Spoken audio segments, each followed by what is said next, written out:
क्या आप जानते हैं कि माँ गंगा के पवित्र जल में एक बार भी स्नान करने से न केवल इस जन्म के बल्कि पूर्व जन्मों के पाप भी धुल जाते हैं।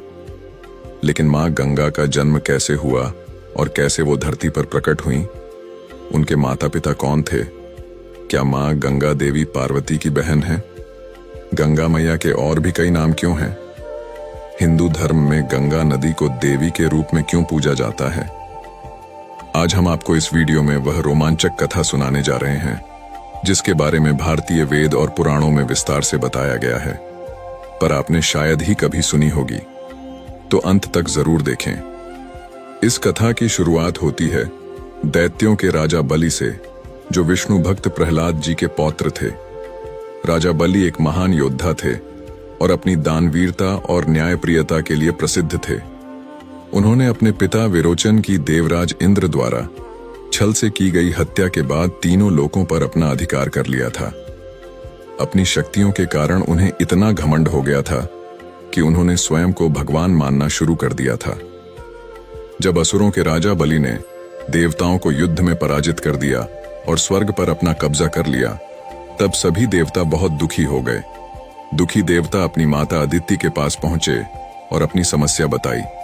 तब अदिति ने अपने पति कश्यप ऋषि के कहने पर एक व्रत किया, जिसके शुभ फल से भगवान विष्णु ने वामन अवतार के रूप में जन्म लिया। उसी समय राजा बलि अपने राज्य की सुख समृद्धि के लिए अश्वमेध यज्ञ करवा रहे थे, जिसमें उन्होंने विशाल ब्राह्मण भोजन का आयोजन किया और दान दिया। तब भगवान विष्णु वामन रूप में राजा बलि के पास पहुंचे। हालांकि राजा बलि को यह आभास हो गया था कि स्वयं भगवान विष्णु उनके पास आए हैं। जब राजा बलि ने ब्राह्मण से दान मांगने के लिए कहा, तब भगवान वामन ने राजा बलि से 3 कदम जमीन दान में मांगी। यह सुनकर राजा बलि खुशी खुशी तैयार हो गए। तब भगवान विष्णु ने अपना विकराल रूप धारण किया। उनका पैर इतना विशाल हो गया कि पूरी पृथ्वी को एक पैर से नाप लिया और दूसरे पैर से पूरे आकाश को।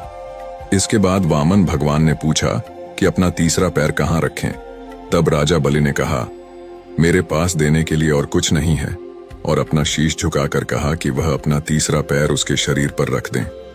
तब वामन भगवान ने ऐसा ही किया और इस प्रकार राजा बलि पाताल लोक में समा गए। अब प्रश्न आता है कि इस कथा का गंगा नदी से क्या संबंध है?